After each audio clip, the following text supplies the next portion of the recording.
پہنے ہوئے آئی اور اس نے پوچھا کہ مولانا پاکستان سے آئے ہو، اسلام کے علم بردار ہو؟ اس نے کہا میں ہم بہن آئے تو پاکستان سے۔ یہ سننے کے بعد اس نے کہا کہ ظالم بے ایمانو، تم اگر پاکستان میں اسلام قائم کر رہے ہو تو میں ایک سکھ کی بیوی ہوں، 9 بچے اس سے پیدا کروا چکا ہوں، میرا کیا جرم تھا؟ ظالمو، نامردو، تم نے اپنی ماں اور بہنوں اور آبرو کو یہاں چھوڑ دیا۔ وجہ کیا ہے؟ جب ایمان نہ رہے تو اللہ کی رحمت کی آگ پھر جائے گا کرتی، پھر تو انگارے برستے ہیں جیسے آج برس رہے ہیں، اور اس کے بعد پھر جہنم کی آگ ہے۔ اور کیسی بدقسمت ہے وہ قوم کہ دنیا میں ذلت کی آگ میں جلے اور اس کے بعد یہاں سے جانے کے بعد جہنم کی آگ کا ایندھن بن جائے۔ اس سے برسنے کا ایک ہی طریقہ ہے، آؤ مل کر اپنے مالک سے توبہ کریں کہ پروردگار بھول ہو گئی ہے، بندے ہیں ہم، مالک ہم سے خود بھول ہوئی ہے۔ اور یہ ممبر و محراب والے، یہ کمائی کرنے والے، انہوں نے ممبر و محراب سے یہی پکارا ہے، یہ 11ویں والا یہ 12 سال کی کشتی نکال دیتا ہے باہر، علی مشکل کشا کو آواز دو، ہر جگہ سے آتے ہیں، اور جو اولاد ہو تو اس کے بعد نظر نیاز کرو ان کی فلاح صاحب کی، اس نے بھی ہم کو بڑکایا ہے، پروردگار اس کو بھی سمجھ دے اور اس آگ سے بچا لے جس کا ایندھن بننے والے ہیں انسان اور پتھر۔ اللہ سب کو بچائے، ایسی آگ ہے جس آگ کی خطرناکی کا ان کی انتہا نہیں ہے۔ رب یہ آواز ہے ڈاکٹر مسعد الدین عثمانی رحمۃ اللہ علیہ کی تقریر کا ایک حصہ شیئر کیا گیا تھا ایک گروپ کے اندر، اور وہاں ایک بھائی نے ذرا اس کی تفصیل مانگی کہ اس کی ذرا آپ وضاحت کر دیں اور اپنے الفاظ میں ذرا اور اس پورے واقعے کو بیان کر دیں۔ اصل میں یہ ایک واقعے کی طرف ڈاکٹر صاحب اشارہ کر رہے ہیں کہ جب دیوبند کا 100 سالہ جشن منایا گیا اور پوری دنیا سے علماء آئے، تو ظاہری بات ہے وہاں مختلف کیمپ تھے، ہر ملک کے علماء کا علیحدہ کیمپ تھا، تو جو پاکستانی کیمپ تھا وہاں یہ ایک خاتون برقع اڑے ہوئی آئی اور پوچھتی کہ تم پاکستان سے علماء کا وفد آیا ہے، سب سے بڑا جو اس کا وہ رہبر ہے، جو لیڈر ہے، امیر ہے، وہ میں اس سے ملنا چاہتی ہوں۔ تو وہ اس کے پاس لے گئے اور اس نے اسی طریقے سے پوچھا کہ آپ مولانا صاحب آپ پاکستان سے آئے ہیں، ذرا پاکستان کا حال بتائیں، کیسا ہے پاکستان؟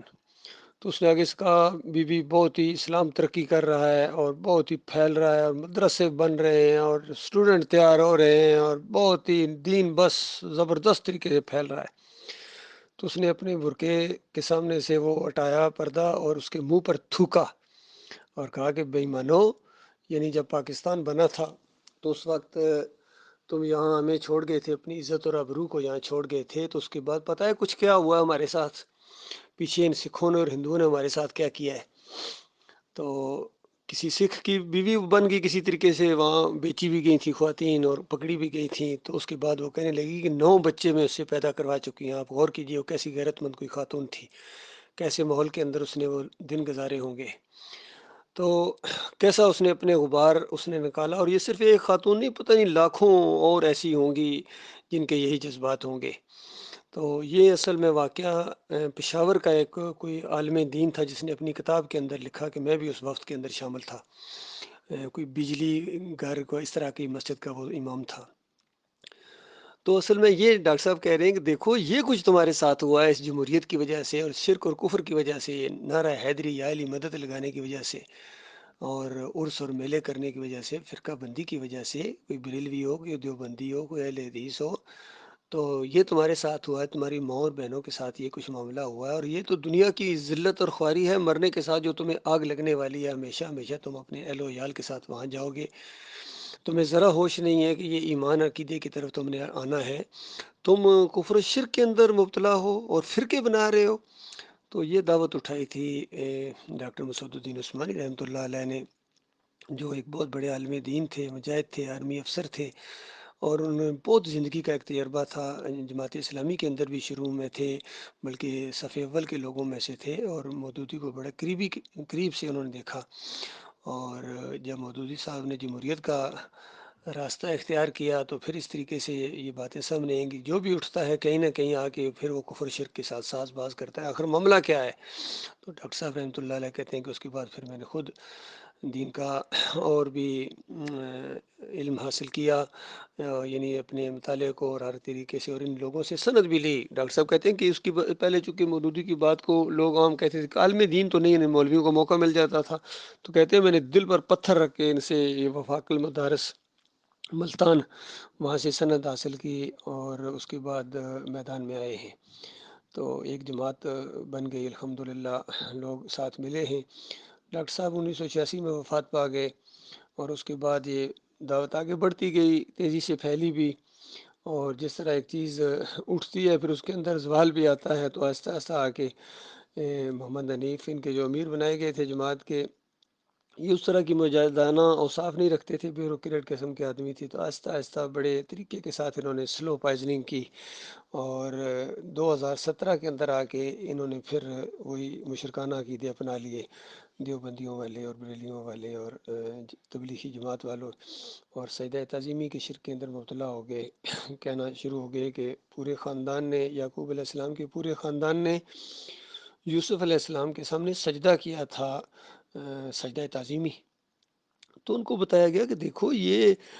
جو یوسف علیہ السلام نے خواب دیکھا، سورج چاند ستارے نیچے آئے ہوئے ہیں، عزت و احترام کی علامت ہے، تو اس کی تعبیر بتائی ہے یعقوب علیہ السلام نے 6 نمبر آیت کے اندر، اور پھر حالات واقعات سے گزار کر اللہ تعالیٰ نے جب ان کو خوشیوں کا زمانہ لایا، اقتدار کا زمانہ لایا، تو پورا خاندان وخروا لہ سجدا، اللہ کی ضمیر اللہ کے لیے ہے، اللہ کے لیے شکر گزاری کے طور پر سجدہ ریز ہو گئے۔ اور یہی تفصیل ہے، امام راضی بھی لائے ہیں، عبداللہ بن عباس کا قول لائے ہیں کہ یہ مسجود اللہ تھا اور یہ سجدہ شکر تھا، اور بھی مفسرین لائے ہیں، اور خاص کر ڈاکٹر عثمانی رحمۃ اللہ علیہ نے اس کی یہی، جن کا ایک بہت بڑا مطالعہ تھا، انہوں نے ایمان کی یہ تفسیر بیان کی ہے کہ یہ سجدہ شکر تھا جو خاندان پر اللہ تعالیٰ نے رحمتیں اور برکتوں کی بارش کی اس وجہ سے۔ اور ساتھ ہی پھر فتویٰ لگایا کہ جن کا ایمان عقیدہ خراب ہوتا ہے وہ اس طرح تفسیر کرتے ہیں کہ یوسف علیہ السلام کو سجدہ ہوا۔ یہ ساری باتیں محمد حنیف کے سامنے لائی گئیں، لیکن وہ نہیں مانا، اپنے شرک کے اوپر ڈٹا رہا، بلکہ 2-3 شرک اس کے اندر اور بھی آ گئے تھے۔ جس طرح کہتے ہیں ایک جھوٹ کو چھپانے کے لیے کتنے جھوٹ بولنے پڑتے ہیں، پھر بھی وہ چھپتا نہیں ہے، اسی طریقے سے شرک چونکہ سب سے بڑا جھوٹ ہے، اس کو اگر آپ چھپائیں گے، اس کو ثابت کرنے کی کوشش کریں گے، پھر آپ کو ایک اور شرک کرنا پڑے گا، پھر اس کو دبانے کے لیے ایک اور شرک کرنا پڑے گا، سلسلہ بڑھتا جائے گا۔ یہی محمد حنیفی کے ساتھ 4-5 شرک جب اس کے اندر آئے تو اس کے بعد اس کی موت آئی ہے۔ اس کی جتنے بھی پیروکار ہیں، اس کے مرید ہیں، وہ سارے کے سارے اب اسی شرک کے اوپر ڈٹے ہوئے ہیں، بلکہ یہاں تک دعائیں مانگتے ہیں کہ یا اللہ میں محمد حنیف کے نقش قدم پر چلا۔ یہ انہوں نے دعا مانگی ہے محمد حنیف کے مرنے کے 3 دن بعد مرکزی شورا کے اجلاس کے اندر۔ تو اس طرح اپنے شرک میں ابھرتے چلے جا رہے ہیں۔ تو میرے بھائیوں، مسئلہ یہ ہے کہ اس فرقہ بندی سے نکلنا ہے، فرقے در فرقے ہوتے چلے جا رہے ہو۔ پھر جو نکلے تھے اس جماعت سے، آہستہ آہستہ نکلتے رہے، انفرادی طور پر وہ ادھر ادھر ہوتے رہے، لیکن اجتماعی طور پر ایک بڑا گروہ نکلا تھا سرفراز صاحب کی زیر نگرانی، یعقوب علی اور اختر بیگ اور فیاض محمود باجوہ نے یہ گروپنگ کی تھی۔ حکیم رمضان بھی ان کے ساتھ ملا ہوا تھا، ذرا کھل کے سامنے نہیں آتا تھا۔ تو اس طرح پھر وہ ٹکڑے ہوئے ہیں، ایک پہلے نکلا، پھر اس کے بعد وہ 4 حصوں میں تقسیم ہوئے ہیں، ایک بچل گوٹ والا گروہ، اور ایک کھوکھرا پار والا، اور ایک ناظم آباد والا فیاض محمود کی زیر نگرانی۔ تو اس طریقے سے یہ آگے بڑھتے جائے، ان کو ذرا ہوش نہیں ہے کہ ڈاکٹر عثمانی رحمۃ اللہ علیہ نے کیا دعوت دی تھی، کس خلوص کے ساتھ ڈاکٹر صاحب کہیں اس پر آج کون ہے، یہ کون کام کر رہا ہے، کسی میں ہے جرت اتنی کہ باہر میں نکلے، انسانیت کی خیر خواہی میں لوگوں کو ایمان عقیدے کی دعوت دے اور فرقہ بندی چھوڑنے کے لیے کہے۔ تو یہ سارے اب ڈاکٹر صاحب کا نام بھی لیتے ہیں، لیکن اس ایمان اور عقیدے پر نہیں ہیں، اس انداز پر نہیں ہیں، سوائے چند لوگوں کے جو دوبارہ پھر منظم ہو گئے ہیں۔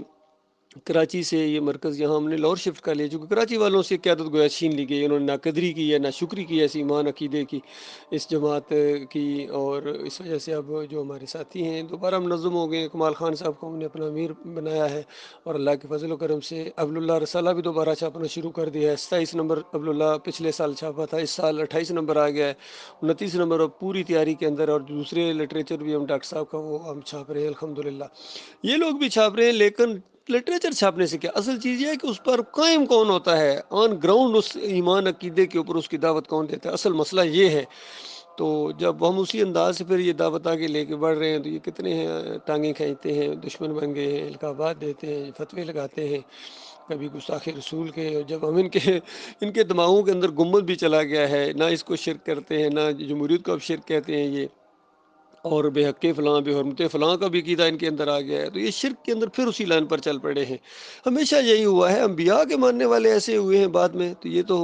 اب اس دور کے اندر تو نبی بھی کوئی نہیں ہے، تو یہ آخری شریعت ہے، قرآن ہے۔ اب یہ انشاءاللہ یہ دعوت مضبوطی کے ساتھ آگے بڑھ رہی ہے، اور انشاءاللہ یہ غلبہ پکڑے گی، چاہے کوئی چاہے یا نہ چاہے، ان کے سینے غم و غصہ سے پھٹ جائیں تب یہ دعوت غلبہ پکڑے گی انشاءاللہ۔ مخلص اور باصلاحیت لوگ ہماری طرف آ رہے ہیں، نئے لوگ ہماری طرف آ رہے ہیں اسی دعوت کو لے۔ اللہ کا وعدہ پورا ہوگا کہ بھائی مانو، اگر تم ایمان کے تقاضے پورے نہیں کر سکتے ہو تو تم مرتد ہو۔ اللہ کی نگاہ میں مالک ایسے لوگوں کو لائے گا جن سے اللہ محبت کرے گا، وہ اللہ سے محبت کریں گے اور وہ اللہ کے راستے میں جہاد کریں گے، مومنوں پر نرم ہوں گے، کافروں کے لیے سخت ہوں گے، اور کسی کی لان تان کی پرواہ نہیں کریں گے۔ بالکل ہمارے ساتھی اسی انداز سے آگے بڑھ رہے ہیں الحمدللہ۔ اللہ تعالیٰ ایمان خالص کے اوپر جما دے، اس کے لیے ہم جئیں اور اسی کے لیے مریں، اور اللہ تعالیٰ ایسے لوگوں کو ہمارا ساتھی بنائے جن کے دلوں میں اللہ کی محبت ہو، ہم ان سے محبت کریں، وہ ہم سے محبت کریں، اور یہ قافلہ چل پڑے، قافلہ ہے رواں دواں الحمدللہ۔